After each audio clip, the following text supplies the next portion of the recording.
Bon, bonjour tout le monde. Le sujet général de ce séminaire, c'est le libre arbitre. Nous avons choisi un sujet un peu ardu, la liberté d'être. De quoi s'agit-il? Alors, ça va se partager en deux parties.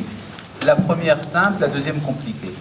La stratégie, c'est de faire les choses du simple au plus en plus compliqué. C'est-à-dire que si quelque chose n'est pas clair dans le cours de ce cours, eh bien, n'attendez pas la suite en se disant que ça sera plus clair par la suite. Ça ne sera que plus compliqué. Donc, si quelque chose n'est pas clair, il faut le demander tout de suite, dès le début. Voilà. Bon, alors, tout d'abord, nous allons passer à une affirmation que je pense être connue de la plupart des assistants. C'est que le judaïsme affirme que l'homme est libre. Que l'homme est libre. Libre de son comportement. C'est-à-dire, nous pouvons choisir entre le bien et le mal. Et étant donné que nous pouvons choisir entre le bien et le mal, nous sommes donc également responsables. C'est-à-dire, le fait que l'on soit rétribué, c'est-à-dire châtié ou récompensé, c'est justement parce que j'ai le choix. Si je n'étais pas libre, je ne serais ni méritant, ni punissable. Vous connaissez certainement la demande du petit prince au roi sur sa planète. Il lui dit, sire, vous régnez sur quoi? Il dit, je règne sur tout ça, toutes les étoiles, je règne. Vous régnez également sur le soleil, sire? Mais oui, mais bien sûr, je règne également sur le soleil. Alors, vous pouvez, sire, m'accorder une faveur? Dites au soleil de se coucher. J'aime tellement les couchers de soleil. Le roi lui dit, si je demandais à un de mes généraux de voler à la manière d'un papillon et qu'il ne le faisait pas, qui serait le coupable, lui ou moi? Le petit prince répond avec sérieux, c'est vous qui seriez le coupable. Et ce pourquoi? Tout simplement parce que j'ai demandé à mon général de faire quelque chose qu'il ne peut pas faire. De même, demander au soleil de se coucher maintenant, c'est impossible, mais... Et alors le roi sort son almanach, et il dit, il regarde l'heure du coucher du soleil ce jour même, il dit, voilà, viens chez moi à 19h15 et tu verras comme mes ordres sont écoutés. Donc ça veut dire en fait quelque chose de tout simple, c'est qu'on ne peut pas parler en vérité de mitzvah, de commandement, ou de avera, de transgression, si on ne suppose pas la liberté d'accomplir ou de ne pas accomplir. C'est-à-dire, si on me dit que tel acte est un commandement, une mitzvah, ça suppose la possibilité de la transgression. S'il m'était impossible de transgresser, eh bien, ça ne serait pas une mitzvah.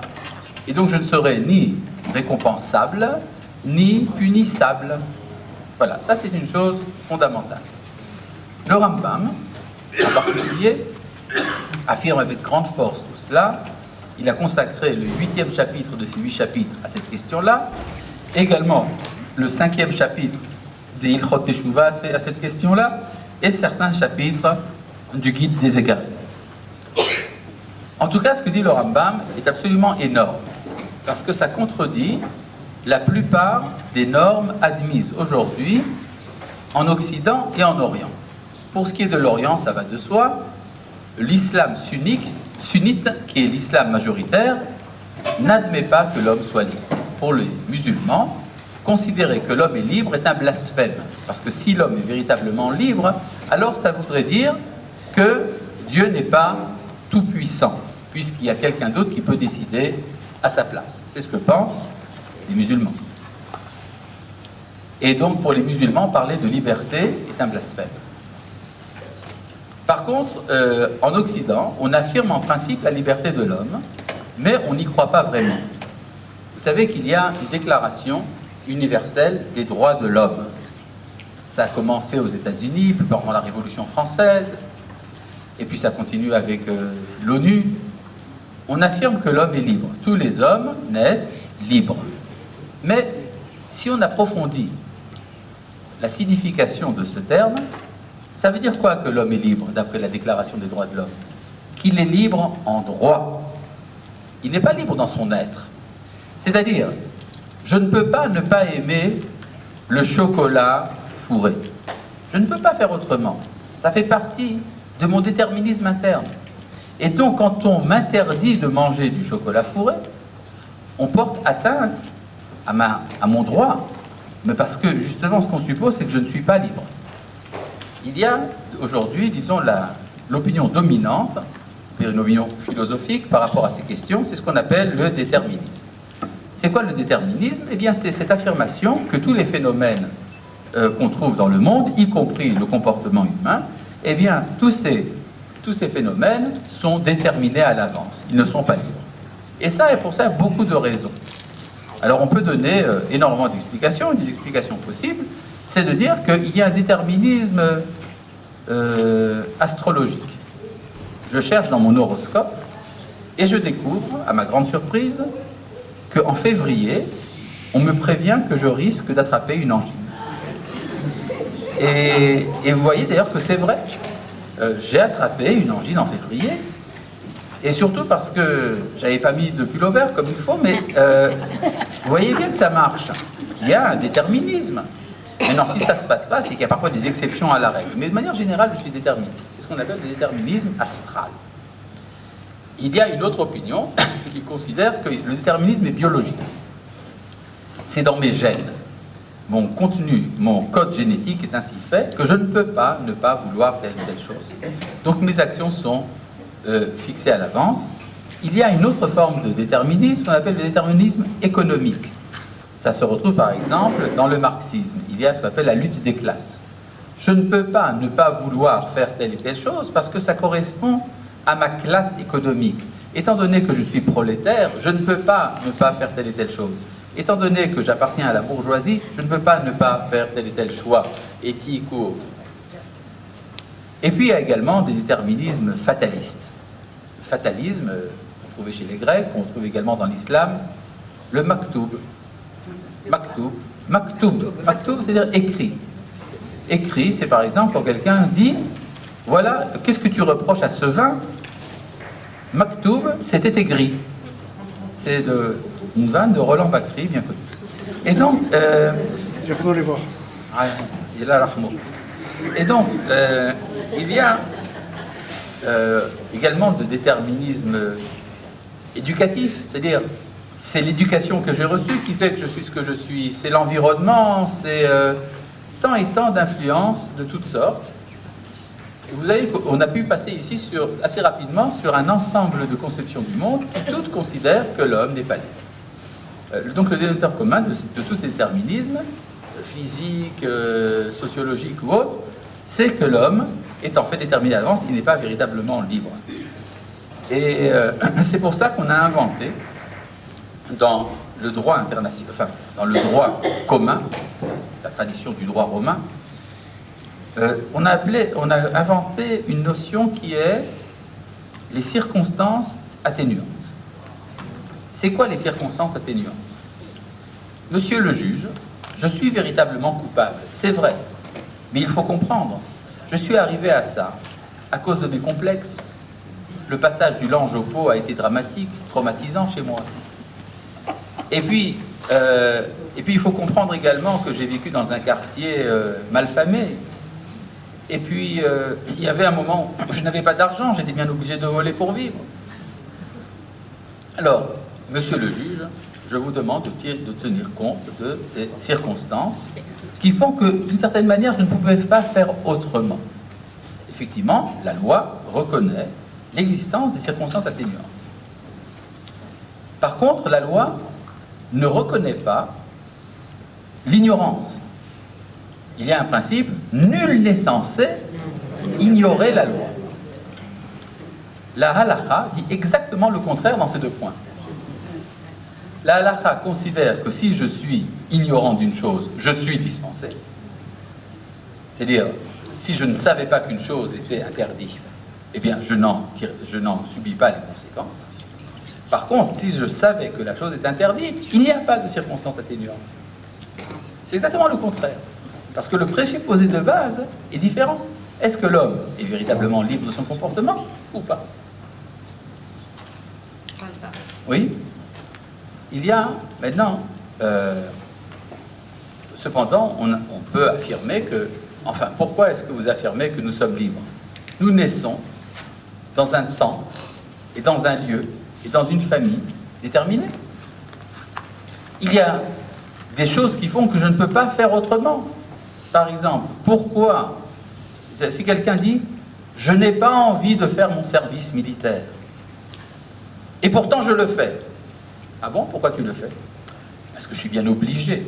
Ah bon? Qu'est-ce qui t'oblige? Tu peux très bien pas le faire. Oui, mais si je ne le fais pas, j'irai en prison. Donc tu as le choix. Tu peux aller en prison. C'est-à-dire, quand on dit que l'on est obligé de faire quelque chose à cause des circonstances, c'est totalement faux. Il y a des données parmi lesquelles nous vivons. Ces données nous sont imposées. Mais ce qui est totalement libre, c'est la réaction aux données. Deux personnes de même complexion, de même nature, se trouvent dans la même situation et chacun réagit autrement. Parce que chacun a sa liberté. Exemple tout simple, je connais un ami qui aujourd'hui a l'honneur d'être à la tête de la Sornout, de l'agence juive. Il s'appelle Anatoly Sharansky. Vous connaissez? Anatoly Sharansky. Nathan. Quoi? Nathan, oui. Nathan Sharansky, aujourd'hui il s'appelle Nathan, est un homme libre, comme tout le monde en vérité, mais avec une grande conscience de sa liberté. Et il y a eu un moment, quand il était en Sibérie, plusieurs fois, pour le contraindre à se plier aux exigences du système, il a été mis au cachot. Et à l'extérieur du cachot, il y a des gardiens. La question qui se pose, qui est libre et qui ne l'est pas? En fait, on pourrait dire, formellement, les gardiens à l'extérieur sont libres et lui, enfermé dans le cachot, ne l'est pas. Mais c'est exactement le contraire qui est la vérité. Lui est libre. La preuve, c'est qu'il accepte le cachot. Il aurait pu se plier aux exigences. Ça veut dire qu'il n'y a aucune circonstance qui fait que je suis contraint de faire ce que je fais. C'est toujours un choix. Les données, donc je résume, les données sont imposées, la réaction est libre.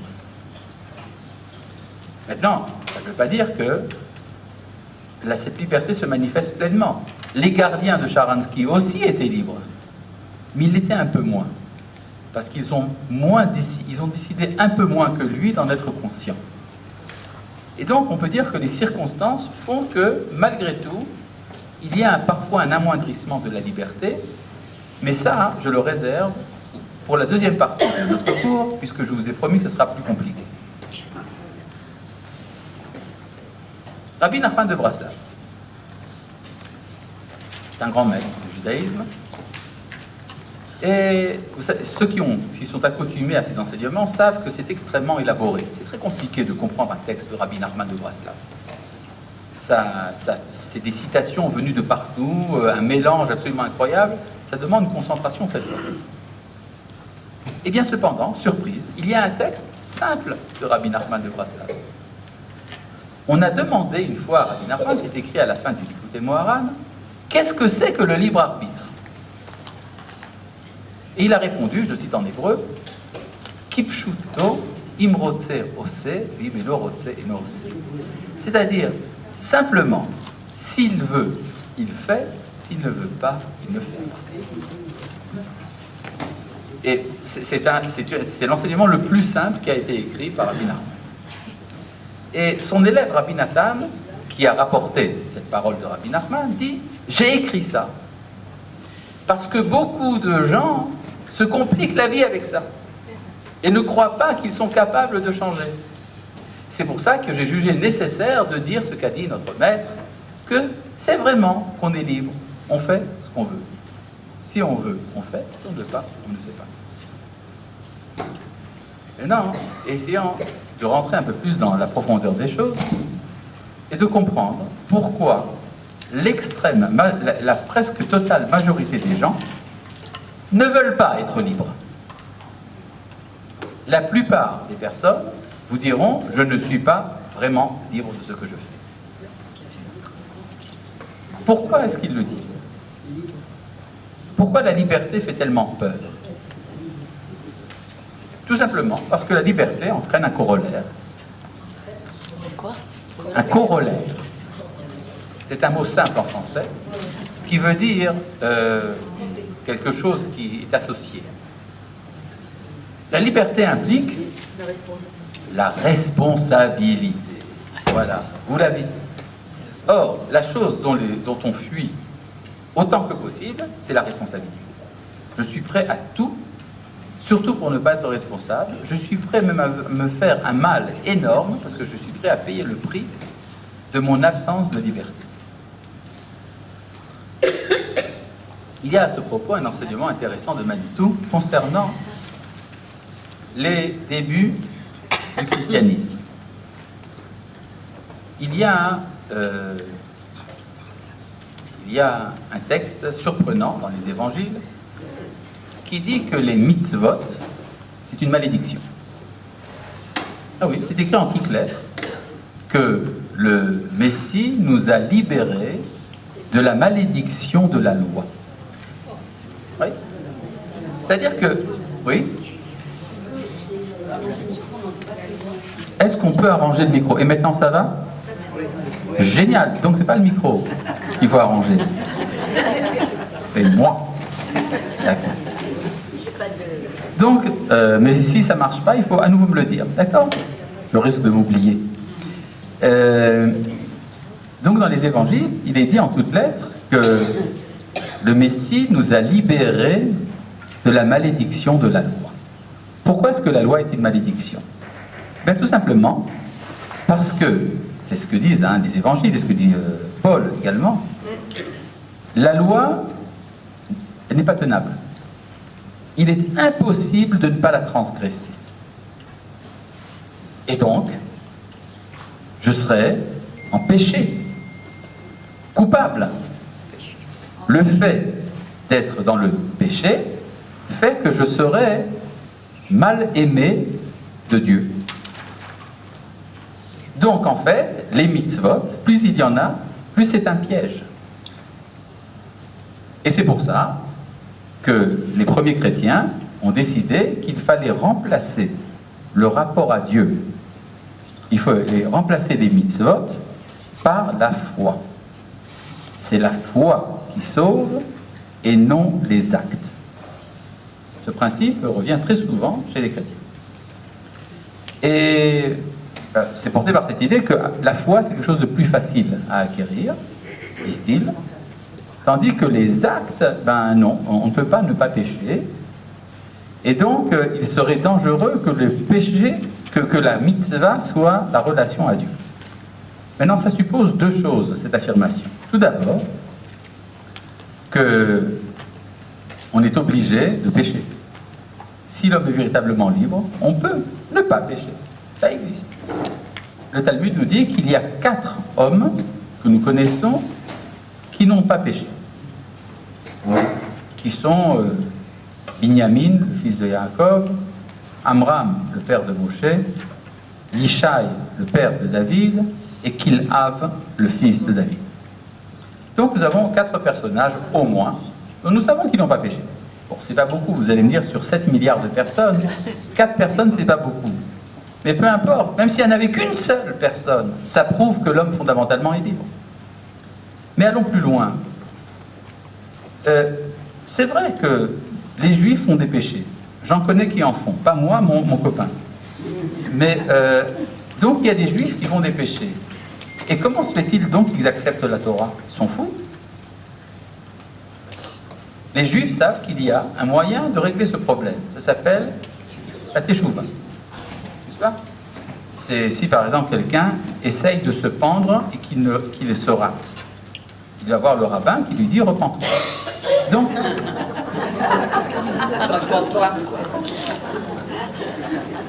le repentir. Repens-toi. Et dans quel sens?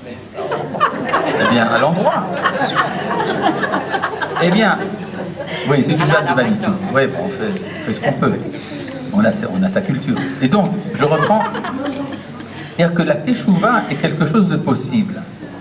Mais les chrétiens ne croient pas en la validité de la teshuva. Et donc, c'est pour ça que pour eux, la loi est une malédiction. D'accord? C'est bien clair. Maintenant, croire en la Teshuvah, c'est croire en la liberté de l'homme.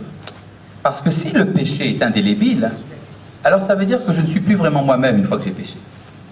Mais si je pense que je suis toujours libre, même après avoir péché, même après m'être enchaîné à la faute, ça veut dire que fondamentalement, je ne suis que libre. D'accord? D'ailleurs, en réponse à cet enseignement, à cette idée des chrétiens, nous avons un enseignement de la Mishnah de Rabbi Hanania ben Akashia, ne dites pas le Kaddish, qui dit Ratza Akadosh Baruch Hu les akot et Israël, les firach ribalem Torah mitzvot. Dieu a voulu faire mériter Israël et c'est pour ça qu'il leur a donné abondance de mitzvot. Et le Maharal de Prague dit qu'effectivement cet enseignement de Rabbi Hanania ben Akashia est en réaction à la critique des nations contre les mitzvot. D'accord?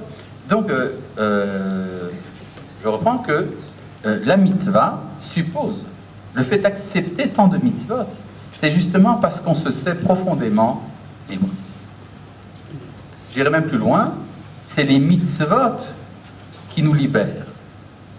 C'est-à-dire, si je ne faisais pas les mitzvot, je créerais des obstructions dans mon être.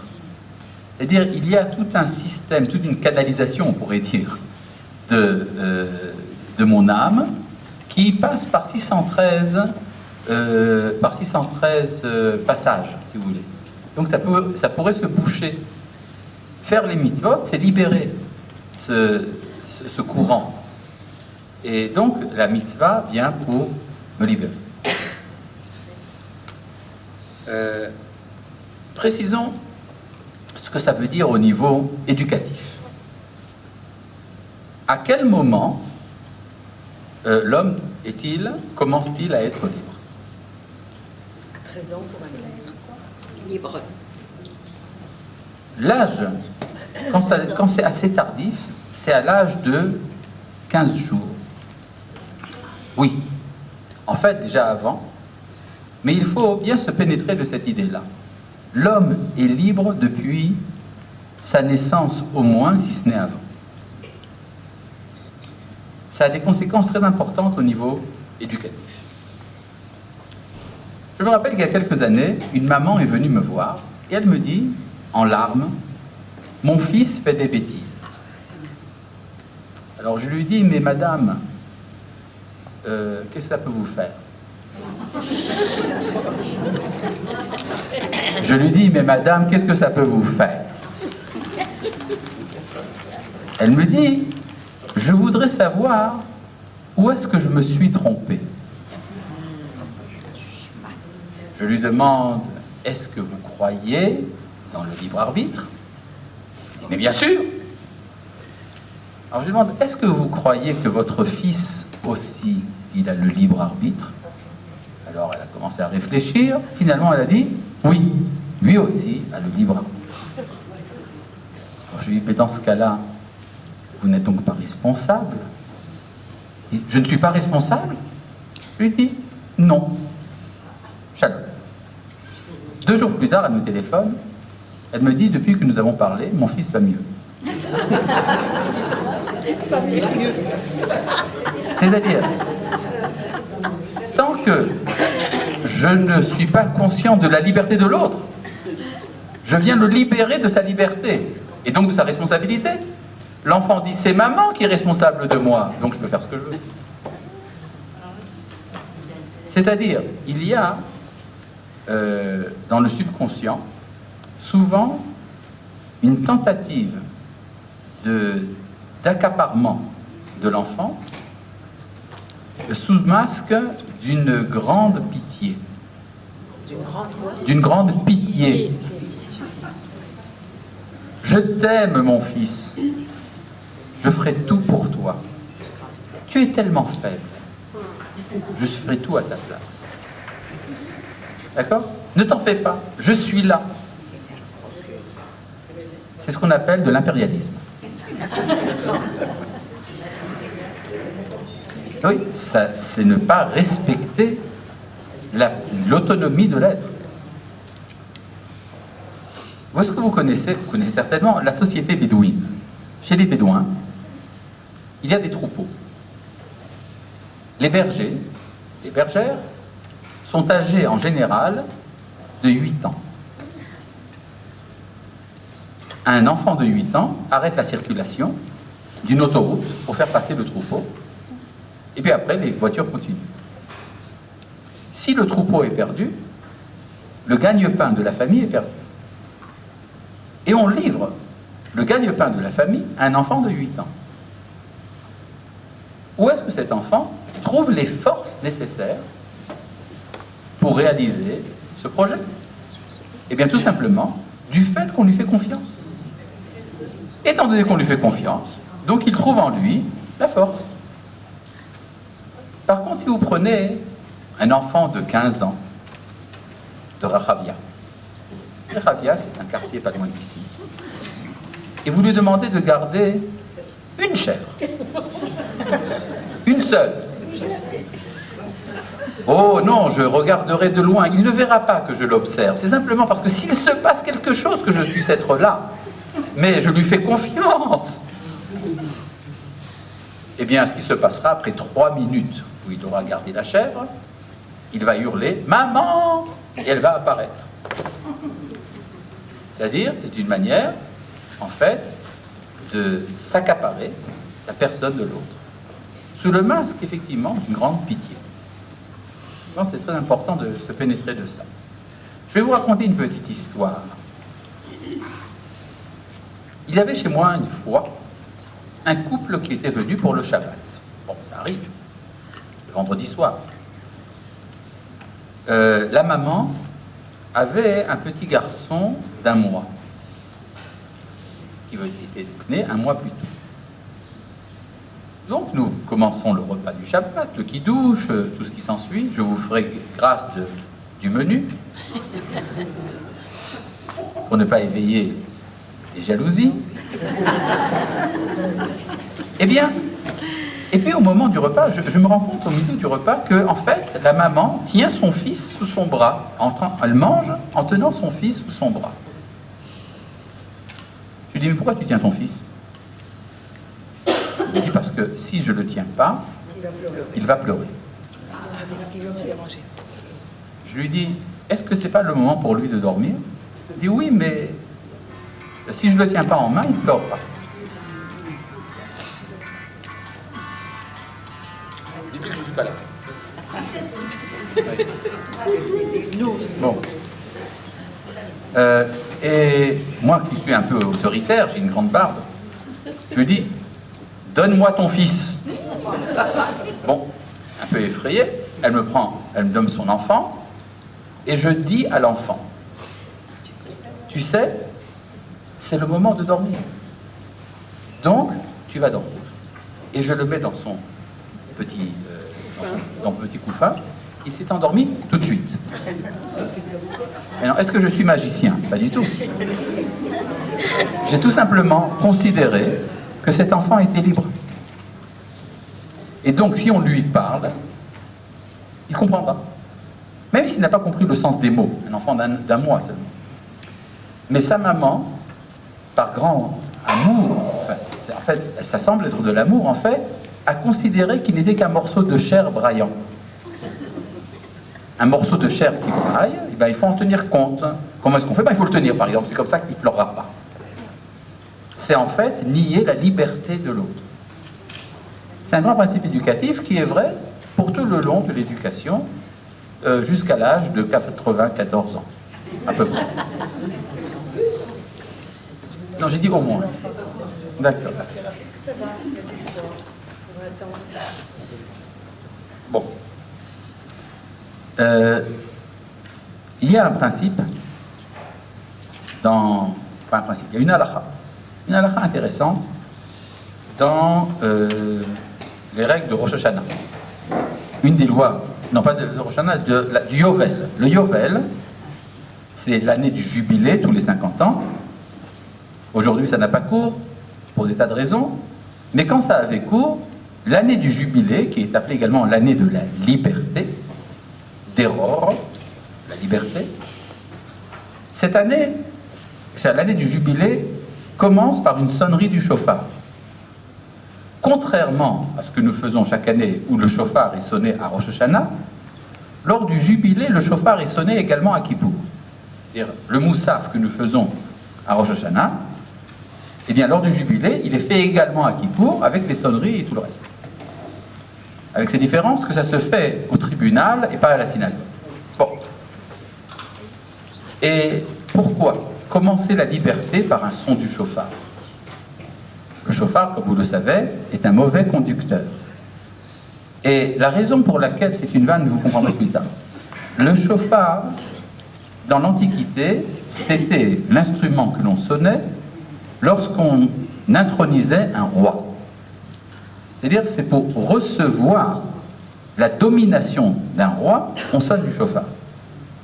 Il est bizarre que l'année de la liberté commence par un acte d'acceptation d'un régime, enfin d'une autorité. Et le Midrash explique qu'en fait, Dieu demande d'être couronné roi par un chauffard de liberté. Hamlichuni alechem beshofar shel cherut. Ça veut dire quoi? Ça veut dire que Dieu ne peut régner que sur des hommes libres. Si l'homme n'est pas libre, il ne peut pas accepter le règne du Créateur, parce qu'il est déjà asservi à quelqu'un d'autre. C'est la condition pour accepter la Torah, c'est d'être libre. Ce qui explique la fameuse expression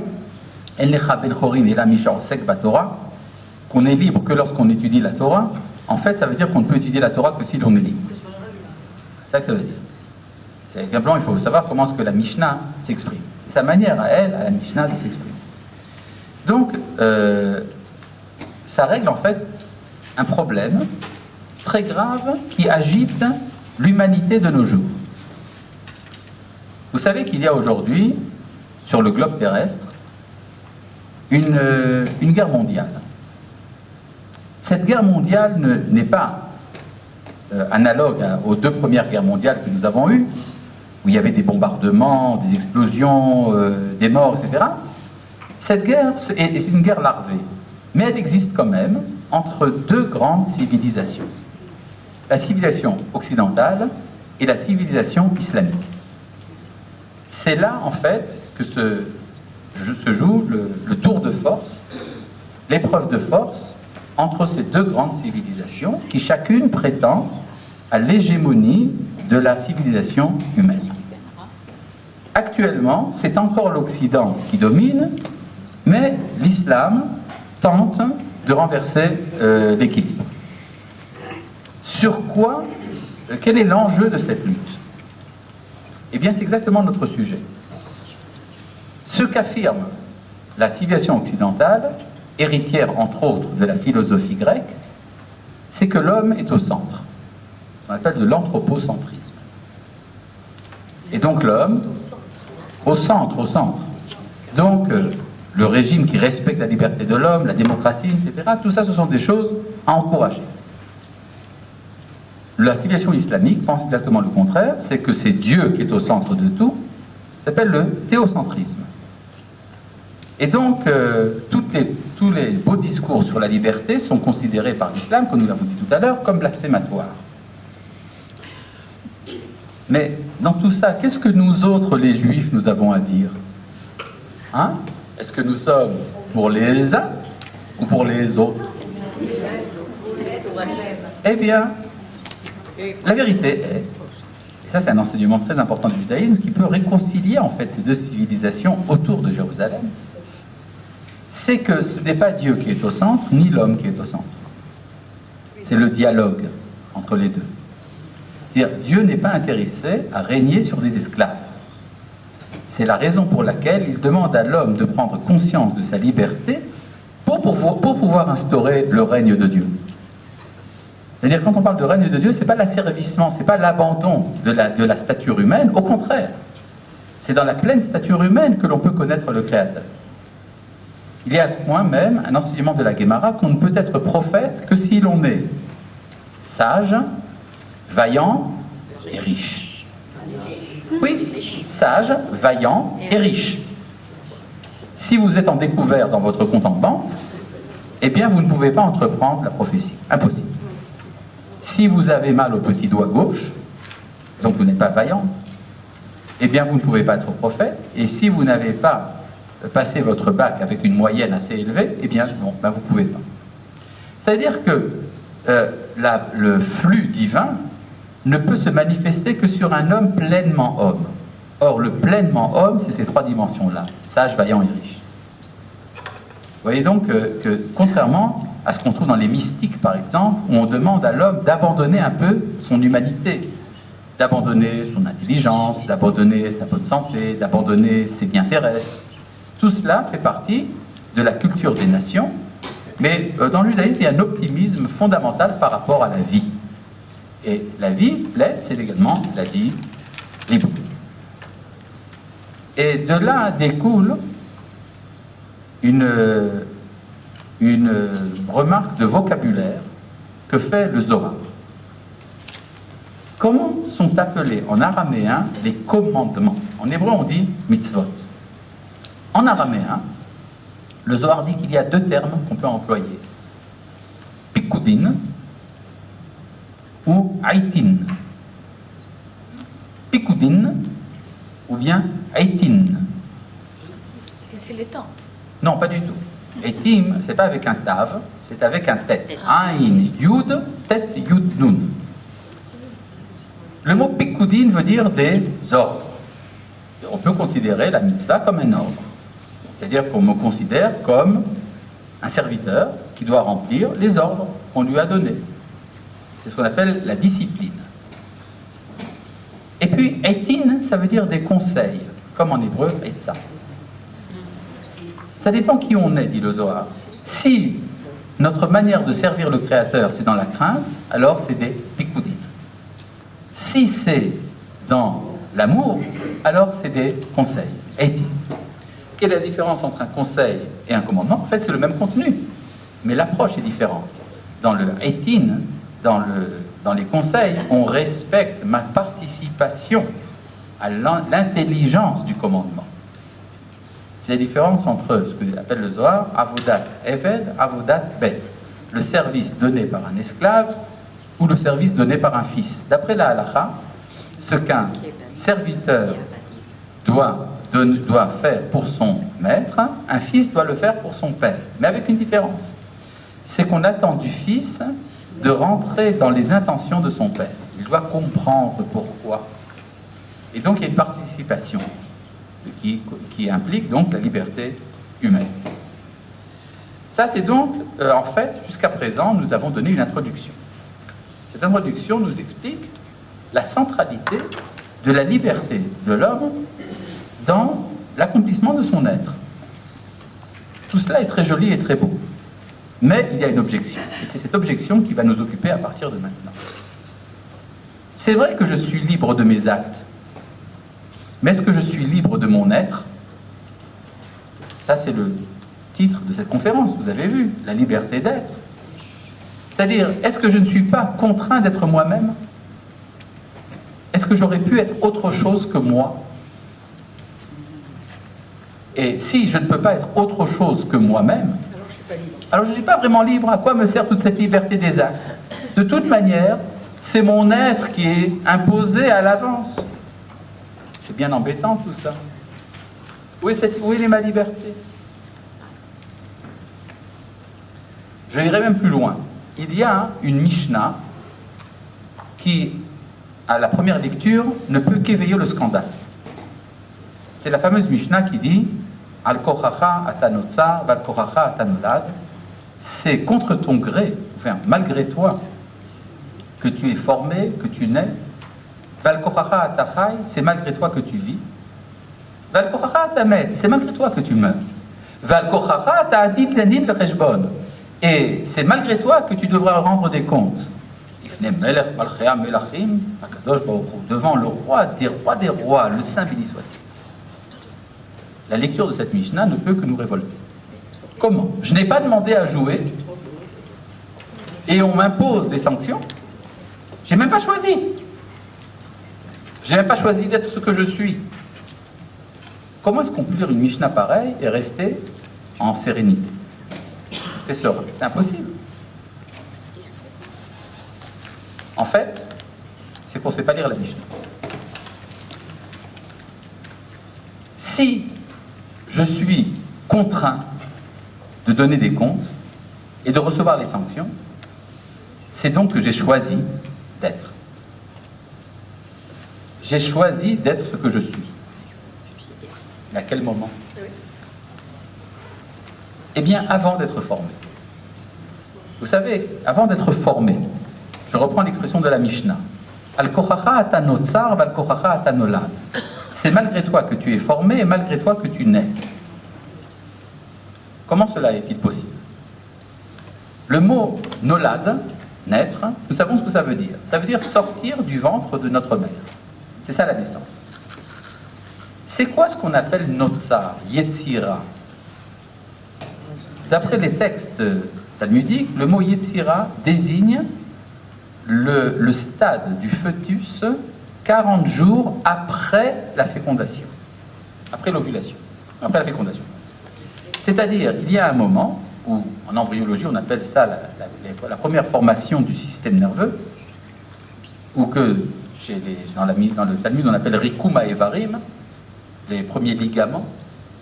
C'est à partir de ce moment-là que le processus est enclenché de manière irréversible. Mais si la Mishnah a décidé, a écrit que c'est à partir de ce moment-là que c'est contraint, ça suppose quoi? Qu'avant, c'est libre. C'est-à-dire, je suis libre de décider dans quel devenir historique et humain je vais apparaître. Et si le bébé meurt à la naissance, par exemple? Si, tout à fait. Il a été libre depuis la formation jusqu'à la naissance. Oui. Non, il vit tout à fait. Il y a un sens à l'avorton. L'avorton également est une manifestation de vie et il a un sens. Ah bien ça, pour ça, il faut rentrer dans la doctrine des Gilgulim. La doctrine des Gilgulim est très importante de ce point de vue-là. Elle donne un sens justement à ces devenirs qui semblent ne pas avoir de sens. D'accord? Mais là, ça nous entraînerait un peu loin. Mais il y a effectivement cette doctrine, ce qu'on appelle chez les pythagoriciens la métempsychose. Il y a quelque chose de ce genre, un peu dans la tradition d'Israël aussi. N'est-ce pas? Et ça explique certaines choses. C'est pas la première fois que nous sommes là, peut-être qu'on reviendra. Chez les hindous, c'est encore plus, ça va plus loin. C'est-à-dire, par exemple, quand un hindou demande à un autre hindou, tu sais qu'il y a 25 réincarnations, je t'avais prêté 1000 roupies. Alors tu me les rends? Oui, dans 30 réincarnations, je te les rends. D'accord? Mais avant même, c'est-à-dire avant même d'ailleurs la fécondation, qui étais-je? J'étais une neshama, une âme. Et là, j'étais en fait beaucoup plus libre que maintenant.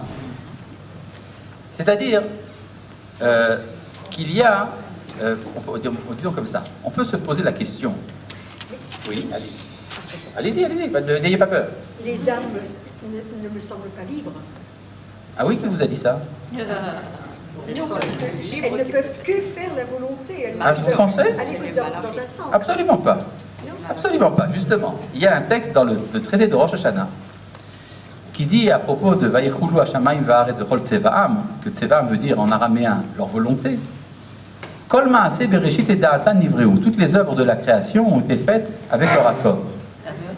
Leur accord, Rachid dit, chez Allah mimrotzim v'ibare v'amruhen. Il leur a demandé si elles voulaient bien être créées. Elles ont dit oui. Alors imaginez le nombre d'âmes qui ont demandé à ne pas être créées. Vous ne les connaissez pas.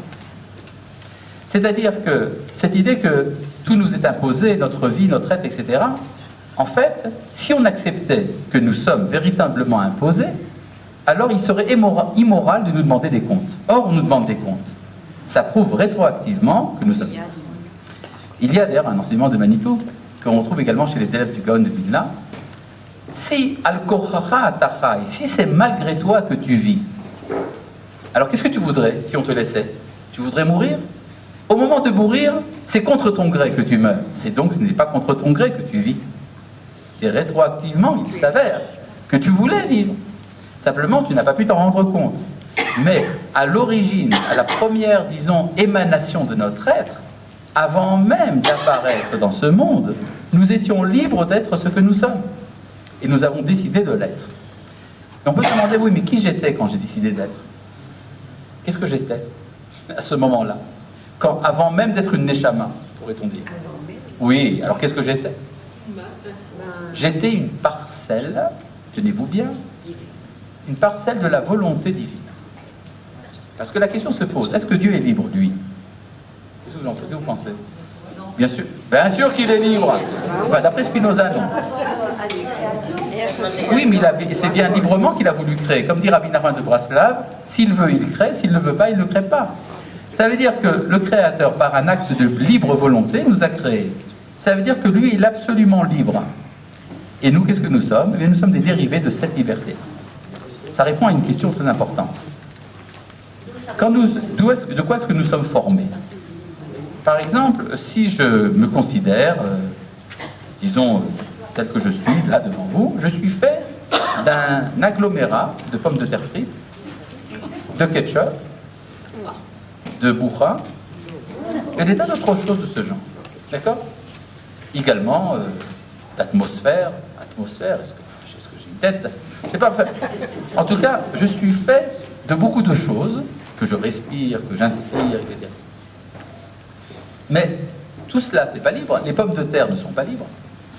Les pommes de terre, il y a là-dedans des féculents, il y a beaucoup de choses, mais il n'y a pas de liberté. Où est-ce que ça se mange, la liberté? Par exemple, les chats, eux, ne sont pas libres. Ils mangent à peu près la même chose que nous, et ils ne sont pas libres. Et nous, qui mangeons la même chose que les chats, nous sommes libres. D'où nous vient cette liberté? Elle ne vient pas de la nature. Alors, on l'attribue à la Neshama. Mais d'où est-ce que la Neshama se nourrit de liberté? Eh bien, la Neshama se nourrit de liberté parce qu'à son origine, elle est une dérivée de la liberté, de la volonté libre du Créateur lui-même. C'est pour ça que le texte de Dante Ilim nous dit « Ani amarti Elohim atem ». J'ai dit que vous étiez des Elohim. Ça veut dire, en fait, des émanations de cette liberté. Et ce n'est que plus tard que cette liberté a commencé à s'estomper, à prendre des formes un peu figées, jusqu'au moment où nous sommes une étincelle de liberté dans des données imposées, comme on a vu tout à l'heure. C'est-à-dire, nous vivons dans un monde qui nous est imposé, mais à l'origine, nous sommes libres. Et c'est le souvenir de cette origine qui nous rend véritablement libres. Le problème de savoir... Comment? Les mitzvot aussi créent un monde imposé. Oui, bien sûr. Tout ça nous crée des données avec lesquelles nous sommes confrontés. Mais la capacité de les confronter et de rester libres, c'est parce qu'à l'origine, nous sommes véritablement libres. Il y a la question qui se... Il y a un enseignement de... Non. Oui, d'accord. Il y a un enseignement de Rabbi Nachman de Braslav à propos de la fameuse histoire qu'on appelle Amaisef und sein Bettlers, ce qui veut dire l'histoire des 7 mendiants. Bon, c'est une histoire bien connue, très longue d'ailleurs, ça prend 1 heure à la lire. Alors vous imaginez bien que je ne vais pas vous lire l'histoire. Simplement, cette histoire, elle est faite de molécules d'histoire qui se subdivisent en petites histoires d'histoire et de soir. C'est-à-dire il y a des unités de récits qui chacune tient par elle-même, et tout cela fait partie d'un très grand récit qui est le récit des 7 mendiants. Alors je vais vous raconter une parcelle. La parcelle est la suivante. Rabbi Nachman de Braslav dit: il y a eu un naufrage et le bateau a été disloqué, mais il y a eu des sauvés, des naufragés qui se sont sauvés en se servant de morceaux de bois du bateau et qui sont arrivés sur une île. Dans l'île, il y avait une tour. Une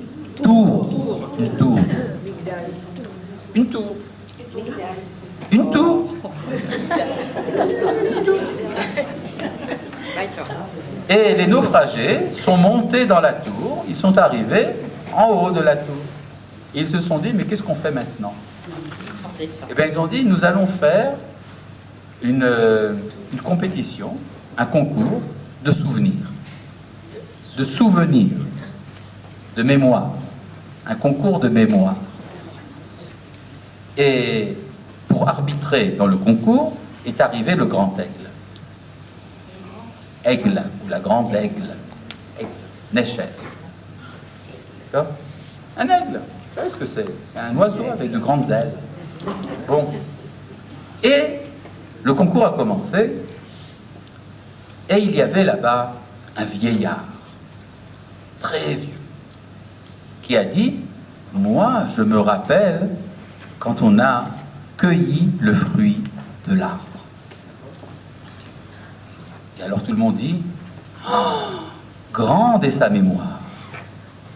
Après arrive un homme, vieux mais moins vieux que l'autre, de son apparence, et qui dit, mais moi je me rappelle quand le fruit était sur la branche.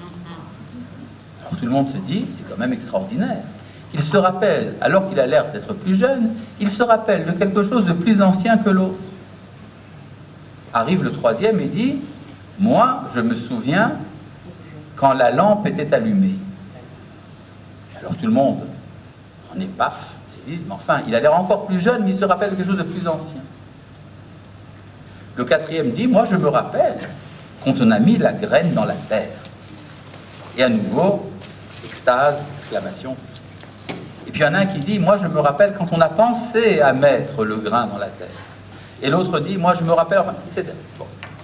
Et le conteur dit, et moi j'étais aussi là-bas, et j'étais un petit bébé qui venait de naître. Et on m'a demandé de quoi je me souviens, et j'ai dit, moi je me souviens de rien. Et alors le grand aigle a dit, c'est lui qui a la plus grande mémoire. Il se souvient du rien, du néant avant tout être. Et alors c'est quoi cette histoire de la pomme et le pommier? C'est très simple. Celui qui se souvient du fruit contre la cueille de l'arbre, il se rappelle du moment où on a coupé son cordon ombilical. Celui qui se rappelle quand la pomme était encore attachée à l'arbre, il se rappelle quand le cordon n'était pas encore coupé. Celui qui se rappelle de la lampe allumée, il se rappelle de la grossesse de sa mère. Parce que d'après la Guémara, quand on est dans le ventre de sa mère, on a une lampe au-dessus de sa tête. Et celui qui se souvient de la graine qu'on a mis dans la terre, il se rappelle de la fécondation. Et l'autre, il se souvient, c'est l'acte d'amour avant, etc., etc. Et il y a jusque le moment où on se souvient du néant. Qu'est-ce qu'il y a de grand dans ce souvenir du néant? Quand on se souvient du néant, on est réellement libre. Libre, parce que rien ne nous a servi. Et donc c'est la mémoire du fait qu'on n'a pas été avant d'être qui nous libère. D'où l'importance des premiers souvenirs. Vous savez que chez les psychologues, quand on essaie d'aider quelqu'un à se libérer de ses complexes, on dit, quel est le souvenir le plus ancien que vous avez? Qu'est-ce que ça veut dire? Parce que c'est le moment où on a déterminé ce qu'on allait être. D'accord? Ça peut être un traumatisme de toutes sortes. Et donc c'est important de se souvenir. À partir du moment où je me souviens, je suis libre de mon comportement. Maintenant, je voudrais poser une question d'importance. Nous avons dit que nous avons choisi d'être ce que nous sommes. Nous avons dit que nous avons choisi d'être ce que nous sommes. N'est-ce pas? Liberté d'être. Alors, la question qui est grave, nous avons donc choisi d'être juif ou goy. Ah oui. Si j'ai choisi d'être, j'ai choisi ce que je serai. Donc j'ai choisi d'être juif ou d'être goy. De commencer ma vie comme ça ou comme ça. On voit que l'écrasante majorité des hommes ont préféré être goy que juif. C'est donc que c'est certainement plus rentable. C'est plus, ça vaut mieux la peine. Mais pourquoi? Pourquoi est-ce que c'est mieux? Pourquoi c'est plus pratique? Ça vaut mieux la peine d'être non-juif que juif? Parce qu'ils n'ont aucune contrainte pratique. Ils n'ont aucune contrainte? Est-ce que vous en êtes sûr? Ils ont des contraintes, comme tout le monde. Ils ont des contraintes. Ils boivent de tout, ils font tout. Oui, mais enfin, oui. Ils vont manger la vache enragée aussi. Oui, allez. Quand tous les matins on dit chez Loa Sanigoy au Goya. Oui, alors on est tout content. Non, que cette Comment ça, chez le Hassanigoy? Vous savez ce que disent les kabbalistes? Chez Loa Sanigoy. Mais vous savez ce que disent les kabbalistes de la bénédiction chez le Hassanigoy? Qui ne m'a pas réincarné dans un goy. C'est-à-dire, j'ai choisi. J'ai choisi. Certains disent, ce n'est pas un goy qui m'a fait. Chez le Hassanigoy. Oui. Bon. Mais de toute manière, c'est librement choisi. Sinon, tout ce que j'ai dit dans le cours jusqu'à présent ne tient pas debout. Oui, allez-y. Aux sources, c'est-à-dire à la consommation de l'arbre de la connaissance du bien et du mal, Oui. il faut partir à partir de là et les conséquences que ça a entraîné. Oui, alors Donc, c'est préférable facile de de faire du mal, et pour essayer de corriger le mal, il y a peut-être une autre manière d'essayer de faire du bien, par exemple. Oui, mais pourquoi ça fait que la majorité des hommes préfèrent être non-juifs que juifs? Il y a une facilité. Vous pensez que c'est la facilité? Je ne pense pas. C'est-à-dire qu'il y a Je ne pense pas. tendance, Qui vous dit que c'est facile d'être goy? Vous avez essayé, vous? Ils n'ont que 7000 votes au bien. le problème dans cette connaissance du bien et du mal, on a plus facilement intégré le mal, entre guillemets, que le Donc vous pensez que c'est choisir le mal que d'être goy? Ils ont quand même 7 minutes par rapport à 613. Vous êtes? Oui, mais c'est assez énorme, cette mitzvot. C'est énorme. Écoutez, j'ai une idée. Vous avez plein de réponses intéressantes. J'ai une idée. Est-ce que vous voulez entendre mon enseignement? Ça serait une idée comme ça. Hein? C'est pas grave si vous n'entendez pas, parce que vous avez tellement de propositions ici de réponses. Mais je propose la mienne aussi. Vous êtes d'accord? D'accord. Bon, donc je vais essayer de parler. C'est très simple. Vous connaissez le principe Kol Israël yeshlem chelek la'olam haba. Tout Israël a part au monde à venir. Au monde. C'est très bien. Est-ce que cette phrase est une phrase encourageante ou décourageante?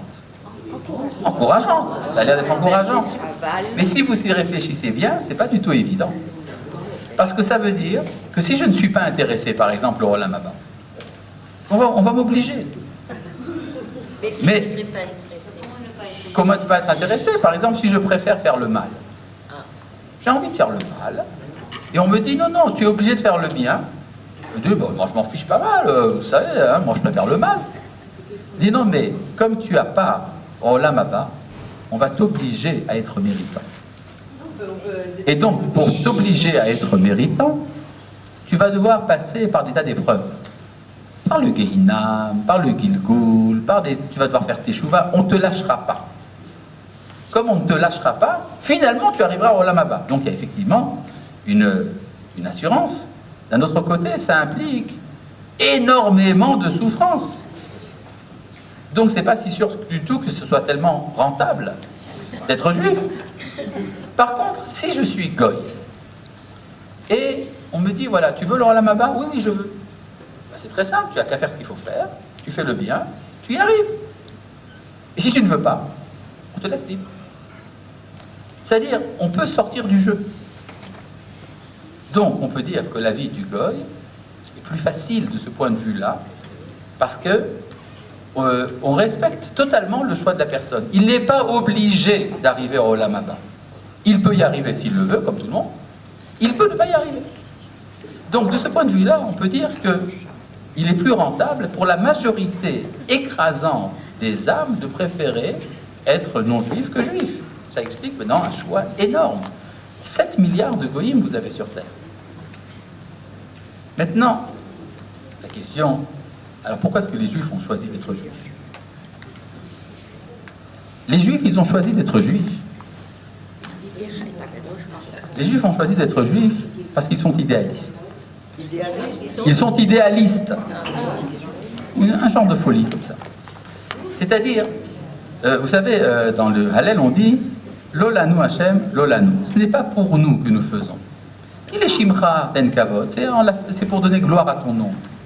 Parce que être juif, c'est pas facile. C'est tellement plus simple de vivre en Nouvelle-Zélande et de voir un match. C'est plus simple. Tandis que là, vous avez tous les problèmes d'Aliyah, les problèmes militaires, les problèmes économiques. Il y en a plus fini. Vous avez l'Iran, etc. Donc, on peut dire que les Neshamot, les enfants d'Israël, sont des Neshamot idéalistes.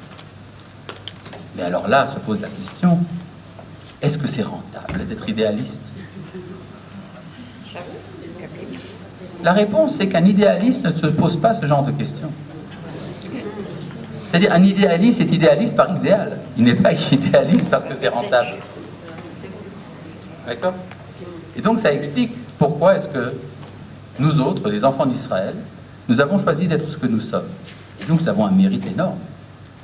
Finalement, on le mérite, pas parce qu'on l'a voulu, mais finalement, on le mérite quand même. C'est-à-dire que on reçoit malgré nous notre Olam Haba parce que ça fait plaisir au Créateur du monde de nous le donner. C'est pas par intérêt. Mais finalement, on peut dire, ça fait tellement plaisir au Créateur du monde de donner le Olam Haba à ses enfants qu'on l'accepte avec joie. D'accord ? Eh bien voilà, c'est tout pour aujourd'hui. Comment expliquer